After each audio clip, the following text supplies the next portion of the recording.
ખેડા જિલ્લામાંથી આ ક્ષણના સૌથી મોટા સમાચાર સામે આવ્યા છે। સેવાલિયા પોલીસે અમદાવાદ ઇન્દોર હાઈવે પર વાહન ચેકિંગ દરમિયાન મોટી કાર્યવાહી કરતા દેશી હથિયારોનો જથ્થો ઝડપી પાડ્યો છે। પોલીસે 3 આરોપીઓની ધરપકડ કરીને કુલ ₹6,60,000નો મુદ્દામાલ જપ્ત કર્યો છે। ખેડા જિલ્લાના સેવાલિયા પોલીસની ટીમ મહારાજના મુવાડા નવી ચેકપોસ્ટ પાસે અમદાવાદ ઇન્દોર હાઈવે પર નિયમિત વાહન ચેકિંગમાં તે દરમિયાન ગોધરા તરફથી આવી રહેલી એક શંકાસ્પદ સફેદ સ્વિફ્ટ કારને રોકી તેની તલાશી લેવામાં આવી। તલાશી દરમિયાન કારની સીટ નીચે સંતાડીને રાખવામાં આવેલ એક પેન્ટમાંથી 4 દેશી પિસ્તોલ, 1 દેશી રિવોલ્વર, 2 મેગઝીન અને 4 જીવતા કારતીઝ મળી આવ્યા હતા। પોલીસે હથિયારો સહિત અંદાજે 1,25,000નો હથિયારોનો જથ્થો, ₹5 લાખની સ્વિફ્ટ કાર અને ₹30,000ના 3 મોબાઈલ ફોન મળી કુલ ₹6,60,000નો મુદ્દામાલ જપ્ત કર્યો છે। આ કેસમાં પોલીસે આશિષ કુમાર પાટડિયા, શશાંકસિંહ રાજપૂત તેમજ પ્રવીણભાઈ વાળાની ધરપકડ કરી છે। પ્રાથમિક પૂછપરછ દરમિયાન આરોપીઓએ કબૂલાત કરી છે કે હથિયારો મધ્યપ્રદેશના છોટુભાઈ નામના વ્યક્તિ પાસેથી મંગાવવામાં આવ્યા હતા અને આ જથ્થો ભાવનગરના કુંભારવાડા વિસ્તારમાં રહેતા સિકંદર ઉર્ફે સિક્કા નામના વ્યક્તિને પહોંચાડવાનો હતો। પોલીસના જણાવ્યા અનુસાર સિકંદર ઉર્ફે સિક્કા સામે અગાઉ પણ ગુનાઓ નોંધાયેલા છે। સેવાલિયા પોલીસે પકડાયેલા 3 આરોપીઓ ઉપરાંત હથિયાર સપ્લાય કરનાર અને મંગાવનાર સહિત કુલ 5 આરોપીઓ સામે આર્મ્સ એક્ટ હેઠળ ગુનો નોંધી વધુ તપાસ હાથ ધરી છે। સેવાલિયા પોલીસની સતર્કતાને કારણે હથિયારોનો મોટો જથ્થો સમયસર ઝડપાઈ ગયો છે। હવે આ હથિયારોનો ઉપયોગ ક્યાં થવાનો હતો અને તેની પાછળ કોઈ મોટું નેટવર્ક છે કે કેમ તે દિશામાં પોલીસ વધુ તપાસ કરી રહી છે।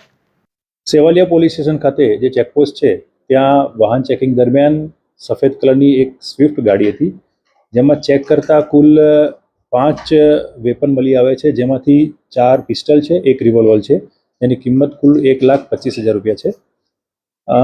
આ જે વેપન છે એમાં ગાડીમાં કુલ 3 ઇસમો આરોપીઓ હતા, જેમાં આશિષ પાટડિયા, શશાંક રાજપૂત અને પ્રવીણભાઈ વાળા।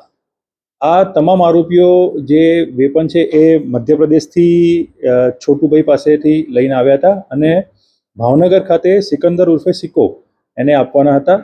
સિકંદર ઉર્ફે સિક્કાનો જો ગુનાહિત ઇતિહાસ જોઈએ આપણે તો એ ભૂતકાળમાં મર્ડર અને રાયોટિંગના ગુનામાં આરોપી છે અને આ જે પકડાયેલા આરોપીઓ છે એ પૈકી જે 2 આરોપી છે, શશાંક રાજપૂત, એના વિરુદ્ધમાં પણ લૂંટના અને મારામારીના ગુના છે અને પ્રવીણવાળા એના વિરુદ્ધમાં પણ ધોરાજી પોલીસ સ્ટેશનમાં લૂંટ, પોક્સો અને મારામારીના ગુના દાખલ થયેલા છે।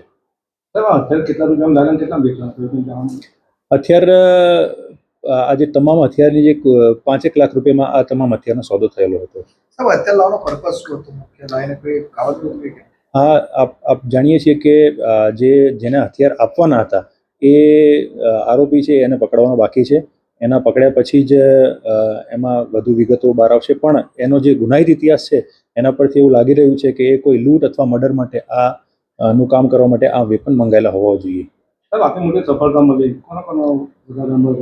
એમાં જે મારા ચેકપોસ્ટના જે માણસો છે મારા ત્યાં, જે 24 કલાક ત્યાં સતત વાહન ચેકિંગ કરતા હોય છે અને ભૂતકાળમાં પણ સેવાલિયા પોલીસ સ્ટેશનના પીઆઈની અધ્યક્ષતામાં ઘણા બધા વેપનના કેસીસ પણ અને એનડીપીએસના કેસીસ પણ આપણે સેવાલિયા ચેકપોસ્ટ ઉપર કરેલા છે।